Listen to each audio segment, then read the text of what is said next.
and welcome to Trip the Beltway Fantastic. If you have been paying any attention to international politics over the last 4 years, you have no doubt picked up on the phrase Global South, relating to a host of middle and small powers ranging from South Africa and Indonesia, Brazil to the Pacific Islands, and their growing influence on the geopolitical stage. These nations have emerged as opposition to Western policies on Ukraine and Israel. They have raised the specter of alternative financial systems, even de-dollarization, to get around sanctions and the iron grip of the West in international markets and trade. They have asserted themselves at the UN and are gathering influence in groupings like BRICS and the Shanghai Cooperation Organization. They embrace what they believe is the new multipolar world. But now Trump is back. It would seem many of these nations just want to open up trade and provide security for their people without being forced to choose sides in any great power conflict or similar dynamic. What kind of approach will the new president take on this? Will the threat of tariffs right off the bat spoil any chance for productive relations? Are many of these countries, particularly in Latin America, already predisposed to an adversarial relationship with Trump? Are others happy he's back? Is there any real global South in which they are acting on behalf of a collective realignment? So today, I'm going to be talking with my friends and colleagues, Sarang Shador, Director of the Global South Program at the Quincy Institute, and Karthik Sankaran, Senior Research Fellow in Geoeconomics of the Global South Program, to set the table on this highly textured issue, particularly as the world awaits Trump 2.0.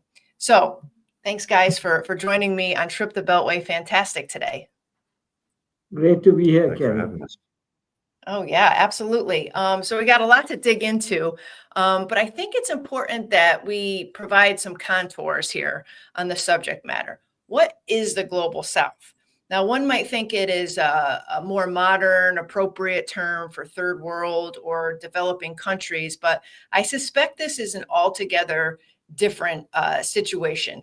Can one of you just describe for me the set of nations that we're talking about here and the regions in which we're dealing with here before we go on to the broader questions of relationships and geopolitics? Yeah, so we have a world, Kelly, that is defined by more by power than anything else. And one can argue that's always been true, but it's certainly true now. And if you look at the power map of the world, then you can identify certainly two and probably three great powers, which is the United States, China, and then Russia. Some argue Russia barely makes the grade, but it is, in my view, a great power. So you have three of them. You also have a set of states that are core allies, and this really sits mostly on the side of the United States because the Russians and the Chinese don't really have any. Maybe you can argue North Korea is one. There's a treaty with China, but there are questions about that. But certainly the European countries, Japan, Australia, South Korea, formed the inner core of the US alliance system. And that alliance system, frayed as it is and under pressure as it is still there. There are US troops in these places, and there are many, many institutional interlocking structures that have been around for decades. What sits outside is not inside these structures. It's outside. And by the virtue of being outside, in the power map, it seems, and it is also true, that it is disadvantaged. It is more a rule taker than a rule maker. It has less autonomy than certainly the great powers, but also core allies who may have less autonomy, but they've traded it for security and certain kinds of structures that ensure their survival under almost any threat. The rest don't have that. They don't have recourse to a natural partner that they're locked into, nor are any of them, including India, which is the largest and has nuclear weapons, really rule makers in the sense that the United States is or China is increasingly, and even Russia arguably enough to defend its sovereignty. So does that mean that and I'm calling, as you can guess, this rest as loosely the global south. Now, Yeah. doesn't mean that there is one united whole to it, but this is a structural reality that identifies the global south as an analytic category that's important to understand, which I don't think Washington has really understood yet. So categorically, this is not about developing countries or the third world, because you have these powers like India, which is very wealthy and in many regards very advanced, and it can go toe to toe with other great powers economically, I would argue, in some spaces. So it's not what you would perceive as a developing country that's in need, and it is just getting its feet, in terms of its progress. This is an altogether different type of category of nations. Yeah, Karthik will have something to say on this, but just very quickly, I would say it's more complicated. I think there's still a lot of the developing element there. Yeah, But right, right. it's more complicated than it was in the 60s and 70s, when you could sort of say that all these countries stretching from Latin America to Southeast Asia or the Pacific Islands were poor by almost any standard.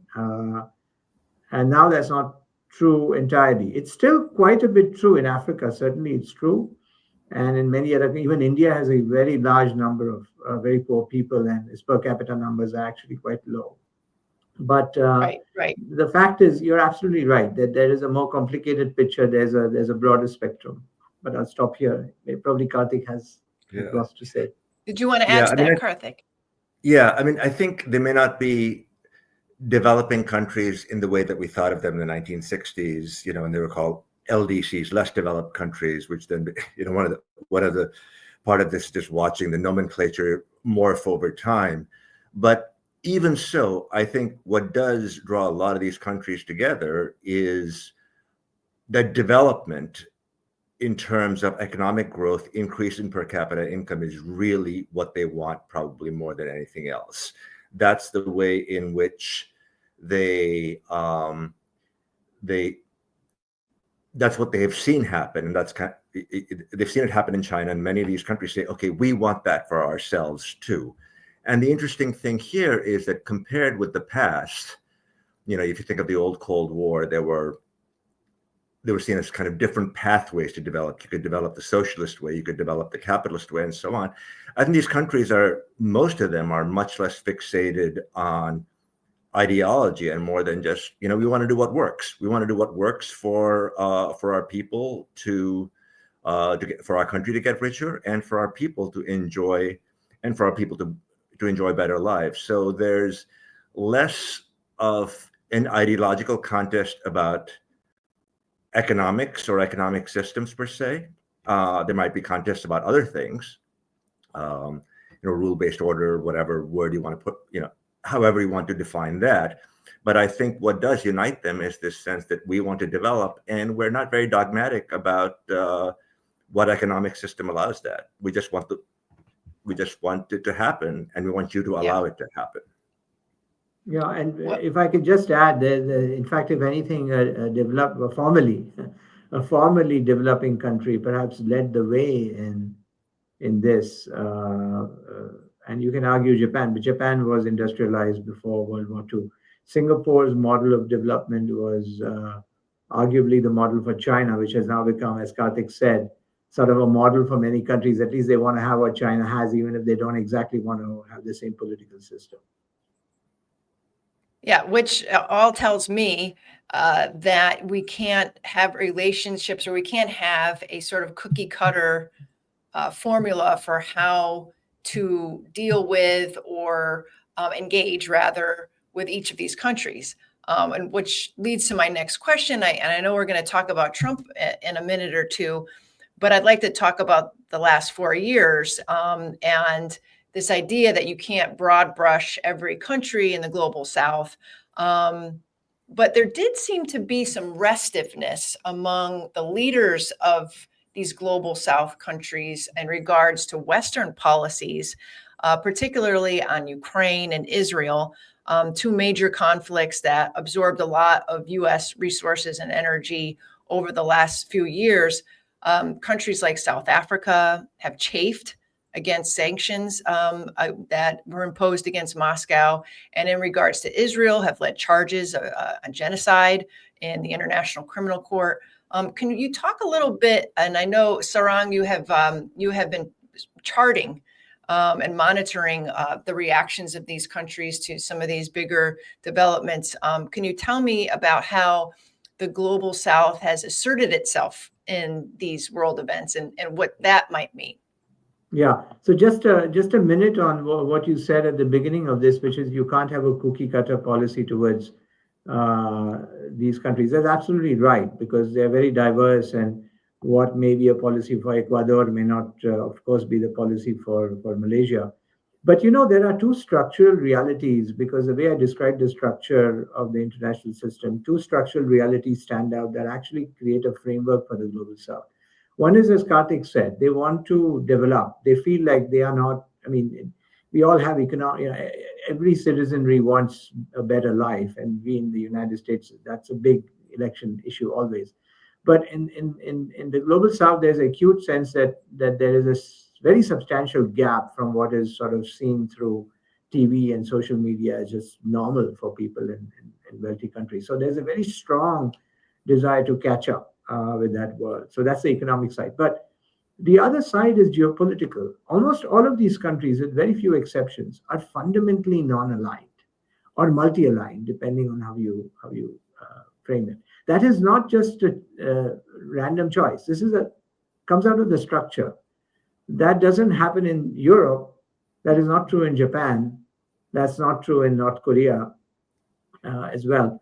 But that is fundamentally true in 95% of the global South. That this non-alignment is instinctive, it's built in, whether they call it whatever they call it. And that makes for a commonality between them. So these are the two main macro commonalities. And that's where I think the high-level policy framing has to understand this. And then, of course, you need specific policies for regions and then sub-regions and then for individual countries that follow from that. But I'm not addressing your question on how they've responded to global crises. I think you exactly saw the non-alignment. I think the non-alignment or multi-alignment, as you want to say, came out in these crises, especially Ukraine, when global South countries had a nuanced view on Ukraine. They condemned the illegality of the invasion. So initially, it seemed to the Biden team that, hey, we are home because 143 countries voted with us. It was a bad reading of the situation, because once the Biden teams went gung-ho on that and said, let's impose all these onerous sanctions on Russia, almost no global South country joined them, save one, Singapore. And that was a limited participation. So out of 130 odd countries, none whatsoever joined them. Not because none of them are allies of Russia. It's not like some of them depend on defense relations with Russia, but it's only a handful there even. Some of them have energy ties with Russia, but it's, I think, more than just the material aspects. They did not want to take sides in this great power clash, which they saw as not benefiting any of them. Yeah, it's this taking sides aspect of it that I'm interested in. Karthik, you might want to weigh in on this, and I see this coming through a lot of the work that both of you have done and others at the Quincy Institute, that a lot of these countries are, for lack of a better word, hedging. Like it's not that they don't want engagement with the West. They don't want to cut off whatever trade and other ties they have to the United States, but they don't want to be set up as a foil or an opposition to whatever country, let's plug Russia in here either, so that they maintain ties with Russia as well. Is that what's going on here largely? I think they certainly want to maintain ties with all great powers. And there are exceptions. India and China have issues. Philippines and China have issues. But by and large, they want to, almost all of them want to maintain relations. And even in the case of India and the Philippines, actually, they have a lot of economic ties with China. So isolating someone or putting them in the sort of hothouse and say they are Russia is just beyond the pale and it's a state that must be isolated. That's not the mission of almost any global South state. And Karthik, does that I would imagine that goes for the East Asian countries as well, because they have economic and trade ties with both China and the U.S. And so they're not ready or willing or eager to get into a security sort of alliance with the United States, to the point where they would be alienating or hurting that relationship they have with China economically. I mean, in economic terms, I think, one of the big differences that's happened over the last 30 years is just that the level of interconnection of the global economy has absolutely exploded, right? So, when you think about the Cold War days, the Soviet Union and its satellite states were a pretty closed system. What they did was just sell, mostly sell energy to the rest of the world. Now you have a situation where this so-called new great power conflict, Cold War 2.0, whatever you want to call it, in DC, it's pitting two deeply interconnected economies with each other, and two economies that are deeply interconnected with the rest of the world. China's the world's second largest economy. The U.S. is the largest. The U.S. is the world's financial superpower. China is the world's manufacturing superpower. China is the world's largest importer of commodities. So there are just so many different points of interconnection between, the U.S. and China, and then all these other countries in between.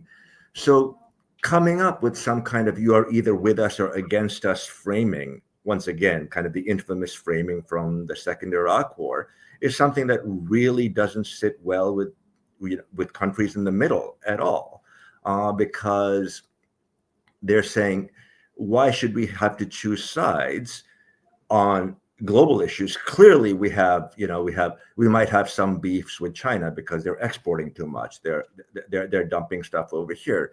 They might have beefs with the United States for different reasons, but by and large, countries want to maintain those economic ties, because in the global South in particular, and particularly in large parts of Asia, Southeast Asia, and parts of South Asia, that economic interconnection is seen as having been enormously beneficial. And even in South America, where the last, the years since the 1980s have not been as good. They were more developed once than Asia, and now they've kind of they've experienced kind of more of a period of relative stagnation because of their economic model is more focused on commodity exports than on manufacturing exports, for instance. So that's had some issues. But even that means that they're very, very closely linked to China, because China is the world's largest commodity importer. So there's this real sense that these countries simply do not want to have to be told, you choose them or you choose us. Are there any countries who don't fit this description, that aren't going with this flow? In other words, are they perfectly content to side with the West and aren't looking to indulge in any realignments or hedging or anything, who might not have voted with the rest on Israel or Russia on those resolutions, for example, in the United Nations? So in the structural sense, there isn't really any one that, in the old model of an alliance like NATO, there's no country that really approaches that. I think there was a lot of talk of India being feeling like India is an ally. But I think the Ukraine war showed that on Russia, India went its own way in so many respects. Yeah. I mean, perhaps you could argue that Iran has moved, if you want to include, and it certainly is a global South. Its whole history is locks in with what I just said. But in recent years, because of geopolitics, Iran has moved much closer to Russia and China, and away from the West. So that there may be that example of the other way around, Yeah. going to the so-called other side.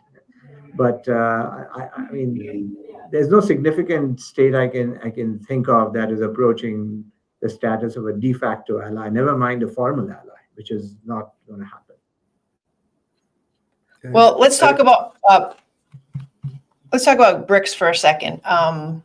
Brazil, Russia, India, China, South Africa, plus, because I know they added some members.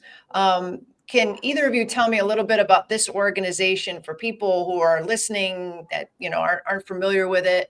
I am, because I work in a space where we talk about it a lot, but it seems to have gained a little prominence in the last few years because of all of the issues that you're raising here. Can you talk about BRICS, and also why has Trump been so angry with BRICS? So maybe, I don't know, Karthik might want to address the Trump's anger with BRICS. Yeah. So we'll go. The first question will go to you, Sarang, just so you can set the table a little bit on what BRICS is and what it's doing. Yeah, sure. I mean, I think BRICS, I mean, it's not new. It's been around, as it started as BRIC in the late noughties, and then added South Africa. Soon after, it became a leaders level organization, and then it became BRICS. And it really was a brand more than, as Goldman Sachs guy branded BRIC countries as investment destination. It became a kind of it was really started as a kind of a marketing tool that, hey, we can attract investment. At the time, these were all seen as emerging economies in the economic world. And Russia at the time, remember that, Russia was not seen as an enemy. If you recall the 2012 election as well, when Sarah Palin talked about Russia as an adversary, Obama said it's not an enemy. So that's Right. changed. So at that time, they were just seen as these kind of dynamic markets that, but even then, if you look at the first communiques from BRICS, you do see political statements within them of a multipolar order and so forth. They're there, but the economics is dominant. Anyway, fast forward, and what has happened now is quite different. The world has become securitized. It has become more geopoliticized. The global south itself is best defined today as a geopolitical fact more than just a bunch of LDCs, as Karthik referred to the category. And so BRICS has taken on geopolitical significance because for a long time, nobody really thought of applying or joining BRICS. No, BRICS didn't think of expanding. Last 2 years, BRICS is expanding. There are more countries in the line waiting outside the door than they can admit. And that's because I think there's a sense that the world has become more uncertain, more volatile. There's a sense that the US-led system is not plugging the gaps and solving many problems. And when that happens, when you're an investor and you're investing in some, a stable portfolio, and you're less certain about it, and you're thinking you hedge. And I think countries are saying, we want to create hooks of alternative structures, even if they mostly talk or they are getting to know each other and they have small initiatives relatively. They want to invest in that. They don't see a downside, they see an upside in showing up, being there, being a member of the club. And that's what BRICS really is at this point. It sounds very practical, but it does seem that Russia in particular has sort of used BRICS as more of a expression, or it wants it to be more of an expression of anti-Western, or not anti, but more pro multipolar world, picture. Like it has been in each of the meetings and the grouping collectives. Russia's been out there saying, see, this is what happens when these countries get together and they sort of defy the Western grip on XYZ, the economy, security policy, whatever. I know they're dealing mostly in investments, but has Russia tried to steer this to be more ideological in a way, and away from maybe the original intent of the more of an investment brand? Yeah, I think, I mean, just quickly, I'd say, I mean, basically, BRICS is now, when it started with BRIC as being, and South Africa being just kind of a, attractive investment destination or economic play. Today, there are two distinct components of BRICS. There is what I've called in my own writings a global East and a global South. So what I was talking about earlier was a global South component of countries, and that's where the expansion is coming from, because the global East is really the two rival poles of the United States, China and Russia, and particularly Right. Russia.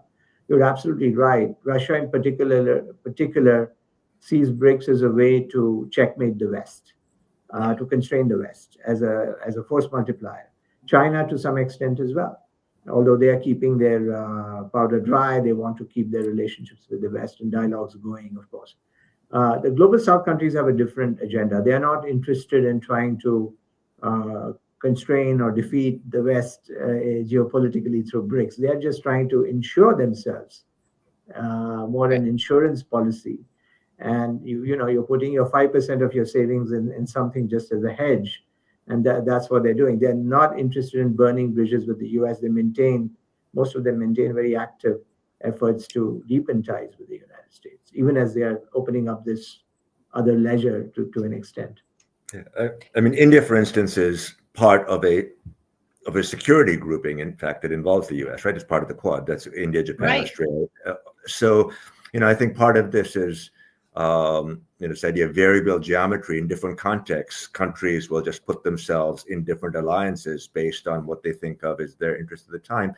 I mean, we were mentioning earlier, the question of why Trump dislikes the BRICS that much. Yeah. And I think that is partly a function of something that's real and something that's overhyped. The part that's real is the centrality of the dollar in the international monetary system, which gives the US enormous power to impose sanctions, because every dollar that crosses a border, even if it flows between two countries that are not the US, at some point enters the jurisdiction of the United States, which means that the US has a developed legal system that says, okay, you can't do that. That's illegal once we impose. So there's this entire architecture of sanctions that's built around dollar centrality that is quite deeply resented in many parts of the world, including the global South. The other aspect of this is that the dollar is the most important currency in the world, not just as a reserve asset, but also as the most important currency in which debt is denominated. So what happens to the dollar means that countries may find it more difficult to repay their debt, for instance. So that's why Lula was complaining about the dollar at a BRICS summit a few years ago. So that's the real part, the sense that, dollar centrality is a problem for many countries, and it is a geopolitical advantage to the United States. The overhyped part is this concept of a BRICS currency that will then make the dollar less central.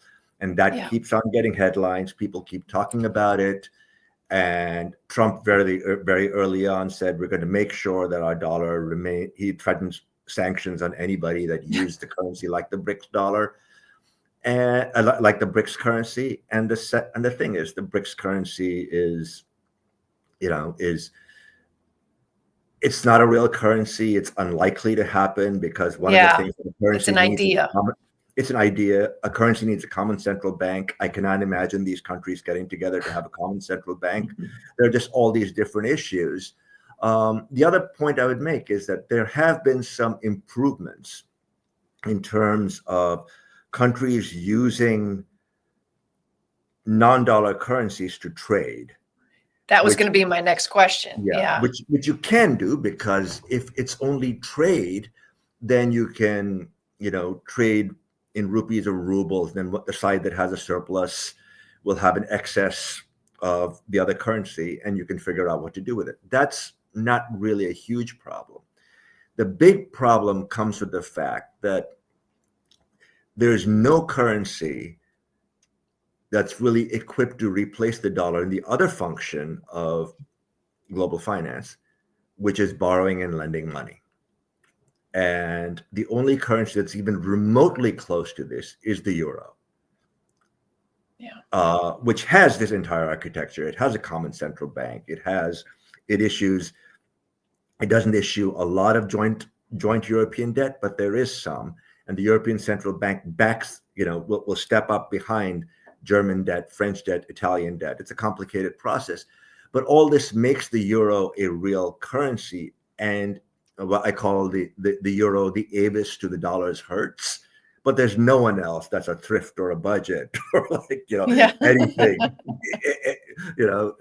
or in one of those currencies that you have to drive 6 miles off the airport to pick up your rental car. There's nothing like that. So I think the anger is against the BRICS currency, and the BRICS is premature on that front, at least.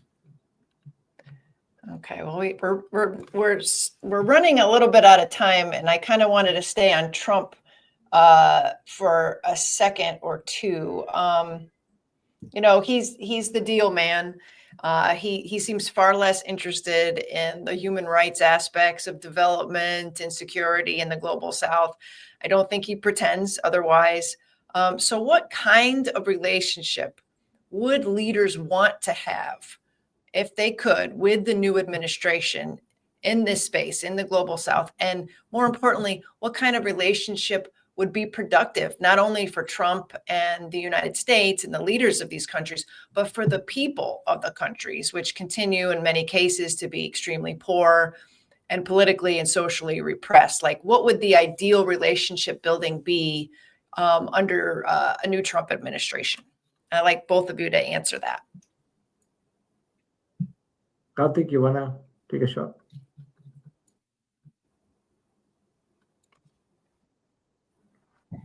Sure. I mean, I think, precisely because there's a less ideological component to this, it should be possible, I think, to try to find things that are of common interest. And one of the ones that seems quite possible is energy, because one of the things that Trump has talked about is making the U.S. an energy superpower. Now that in the American context, that's very focused on fossil fuels. But one of the interesting things is that capacity in fossil fuels translates into other with fracking, translates into other kinds of expertise with geothermal energy, for instance, which is something that might be of interest, because it ticks lots of boxes, because many countries want their own form of it, they want development, they want somewhat greater energy security, and the U.S. private sector has a form of expertise in that regard, which is probably better than any place else. So finding those single points where you can say, okay, this helps us, this helps you, and this has a sizable constituency in the United States and will benefit people over there. That's the kind of thing that one might be able to look for, because I don't think he's going to get too hung up on the ideological differences. Yeah, no, I fully agree with Karthik. I would add a couple of points. One is that I think that you're going to see with Trump, there's a peril and a promise for the global South. The peril is being covered quite a bit in the media, and it's real. I don't think it should be wished away, especially for the neighborhood. Actions can happen that can be very intrusive and can be resented by the countries involved. And you're talking about the threat of tariffs, the mass deportations. Yes, the threats. The coercive actions on deportations, on tariffs, on just having the neighborhood essentially bend to the U.S.'s will. That's the peril, certainly in the neighborhood. The promise, though, there's a promise, as Karthik referred to. Several aspects of it. I would add sort of a structural aspect to it from the sort of geopolitical standpoint. Joe Biden's administration talked a lot about helping the global South on climate and aid and so forth. But in many ways, the Biden administration was very hung up on allies and partners. It was focused on NATO. President Biden called Article 5 sacred. NATO was to him sacred. For Donald Trump, and certainly his followers, what's sacred is the American Constitution. Yeah. It's not Article 5 of some pact signed some decades ago. So in a strange way, Joe Biden put his eggs in the basket of his core allies, and most of them were European. So you could argue that he was very Eurocentric in a structural sense. And Donald Trump is, with the volatility that we are seeing in Washington, let's say, has opened the box to saying all states are potentially problematic, or perhaps all states one can do deals with. So it erases this reification of Europe and Japan in one category exalted, and the rest sort of, out there to be looked at in the great power competition. Now it's like everybody is more equal in a way. Yes. And ironically, the global South can find some opportunities in this process. But again, as I said, the neighborhood, I think, is going to come under pressure in ways that are going to be difficult.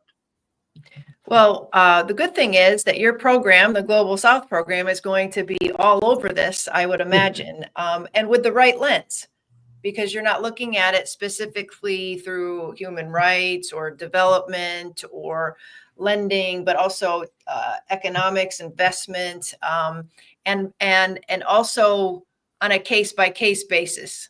So what I'm sensing from both of you is this hesitancy to apply broad prescriptions and make assumptions, and also create a situation where these nations are only good for how they can play a role in our great power politics or security. That what I'm saying is you're bringing more of a fresh pair of eyes onto the global South, and that's a good thing. Yeah, we certainly hope so. I think it's a lot more complicated than any one ideological straitjacket can tell us. And we have to be always open to empirics, what is happening, more than what we might instantly jump to a conclusion based on some label. So being watchful for both pedals to U.S. interests and also the world, but also looking for opportunities when they come by, seizing them and making a case for them. So. Well, great. I know we didn't get to the issue of tariffs, but I have a feeling that whole issue is going to explode probably in the next few days, weeks, months, whatever. So I hope both of you will come back, and in the show notes we'll have links to your work. Both of you have published articles recently in Foreign Affairs and New York Times, Responsible Statecraft, Barron's, so people can read more about your coverage of this very important space. So thank you for coming on. Thank you much, Kelly. Thank you very much. Okay, until next time.